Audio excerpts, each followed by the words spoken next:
I have had the privilege of serving Mother Emanuel now for a little bit over 4 years. I'm in my 5th year now.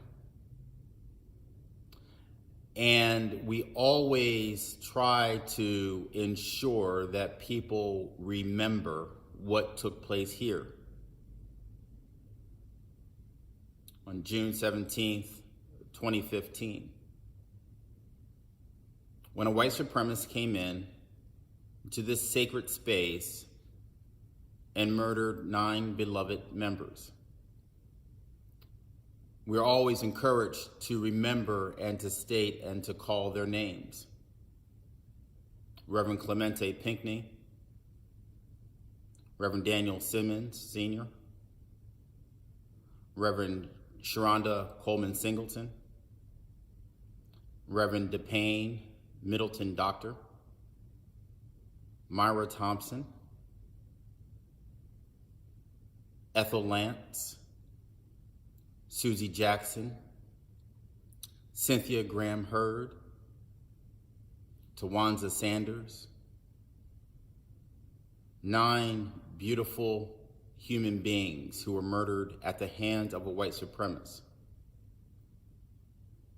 And the families demonstrated immense love and forgiveness. And there's a word that we need to remember, which is empathy. In October 2020, we find ourselves at the intersection of 2 pandemics. One global pandemic known as the coronavirus, COVID-19, and another one is racism that has been plaguing this country for over 400 years. And I am sure, like many of other Americans, we kind of are just tired and ready to say enough is enough. And then on top of that, to add insult to injury, we do not hear from the highest offices of this land those who are willing to condemn systemic racism or to condemn hate crimes, or those who use hateful speech, or those who would attack others based upon the color of their skin, their gender, just because they're different. I want to make it really clear that hate has no place in this country. We should be able to meet each other on the basis of our humanity. We should be able to, as opposed to extenuating our differences, we should look for ways to come together, to not be so polarizing. There is that wonderful word that we use a lot, but we do not necessarily display it, that word of love. Love, which is always stronger than hate. Love shows empathy.